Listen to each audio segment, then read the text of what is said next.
Buen día, tardes, compañeros, profesor. Mi nombre es Luis Montalborosa y les hablaré sobre el tema fundamental sobre la seguridad vial y laboral, las señalizaciones preventivas. Brevemente, ya se explicaron algunos. Yo continuaré con lo que son las señalizaciones preventivas a partir del SP31, que es alto se da el paso próximo.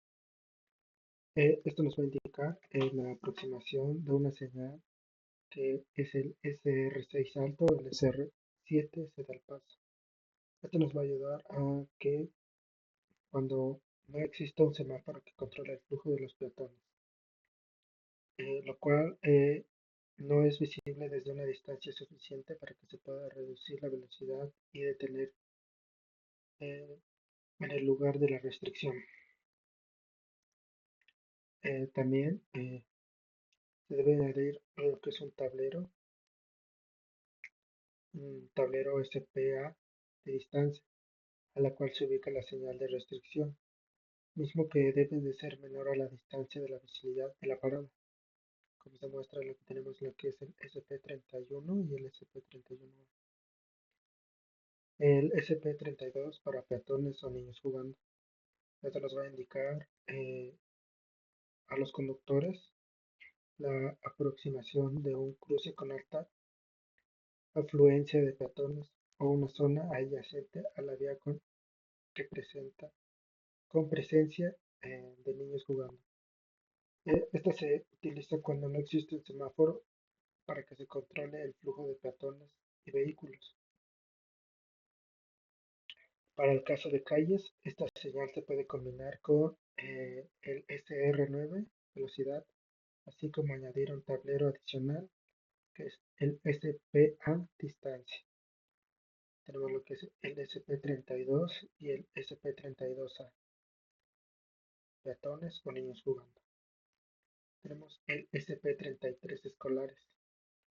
Esto nos va a indicar que existe una zona de aproximación escolar o cruce escolar, una aproximación de cruce escolar.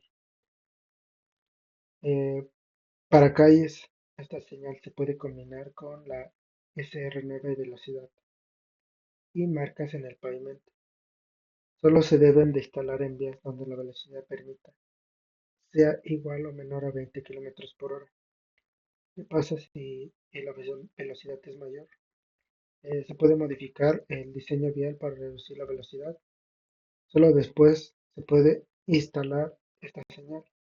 Se debe añadir lo que es un tablero adicional, que es el SPB horario, lo cual nos va a indicar el inicio, bueno, o la entrada de los alumnos y la salida de los alumnos. Tenemos el SP34 ganado. Esto nos va a indicar la aproximación de una zona, sitio o tramo con alta influencia por el cruce o la existencia de ganado. Tenemos el SP35, cruce con vía férrea. Esta nos va a indicar la advertencia de que existe una aproximación de un cruce de vía férrea, ya sea un ferrocarril, tren ligero o tranvía. Esta se debe de colocar en cualquiera de las ramas de una intersección, cuando la distancia entre estas sea igual o menor a 46 metros, medidos desde la M6 raya de alto del cruce del ferrocarril. Como se muestran aquí, tenemos el SP35 y el SP35A. El pictograma debe de indicar si el cruce de la vía férrea está antes, después, a la izquierda, a la derecha o en tipo T en la intersección vial, de modo que indique correctamente la disposición del cruce ferroviario. También debe complementarse con la señal SIR9, cruce de ferrocarril, y marcas en el pavimento. También se debe de contemplar un tablero adicional que es el SPA distancia para el SP36 vehículos agrícolas. Eh, Esto nos va a indicar a los conductores que existe una de, zona de la vía por donde cruzan o transitan vehículos agrícolas. Esto es más para una advertencia de un posible riesgo. El SP37 semáforo.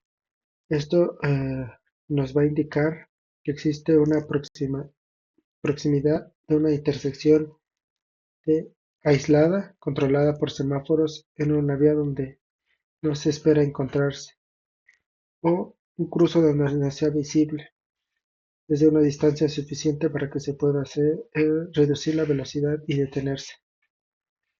Existen tres casos, lo que, o tres situaciones, lo que el primero nos indica que el semáforo se coloca al final de una vía rápida, un semáforo al final, el segundo caso, un semáforo al final de una pendiente pronunciada, el tercero, un semáforo posterior a una curva. El SP38 separador nos va a indicar que existe una proximidad de inicio o fin de una zanja separadora central, isla o un obstáculo fijo o temporal, el cual divide una vía en uno o dos más sentidos de circulación. Como se muestra aquí, tenemos lo que es el SP38, el SP38A, el SP38B y el SP38C. El pictograma va a ser según la posición que indique, ya sea que sea al inicio o la terminación del tramo dividido. Tenemos el SP39, circulación de bicicletas. Esto nos va a indicar a los conductores que existe un cruce o zona con una vía de tránsito exclusivo para ciclistas o para los ciclistas con una presencia de una vía. Para las calles se coloca en puntos de cruce con vías de tránsito exclusivos para ciclistas, mientras que en los tramos carreteras donde exista una probabilidad de presencia de ciclistas, esta se debe colocar en un espaciamiento de 2 kilómetros. En vías ciclistas en contraflujo al tránsito de los vehículos, nosotros debemos añadir lo que es la señal SR37, que es la de sentido de circulación. Para el SP40 grava suelta, nos va a indicar que existe un tramo de la vía donde hay grava suelta sobre la superficie de rodadura. Puede ser proyectada por el paso de los vehículos. Tenemos la SP41 reductor de velocidades. Esto nos va a indicar que existe la aproximación de reductor de velocidad instalada sobre la superficie de rodadura para controlar la velocidad de los vehículos. Esta se tiene que complementar con el SR9 velocidad y las marcas en el pavimento, lo que es LM40. Eh, el SP41, el SP41A y el S41B. El pictograma representa el tipo de reductor presente en el pavimento, ya sea lo que es el lomo, cojín o el vibrador. Para el SP41B, como excepción, nos permite indicar la ubicación del reductor de velocidad, por la cual el pictograma se debe complementar con una flecha.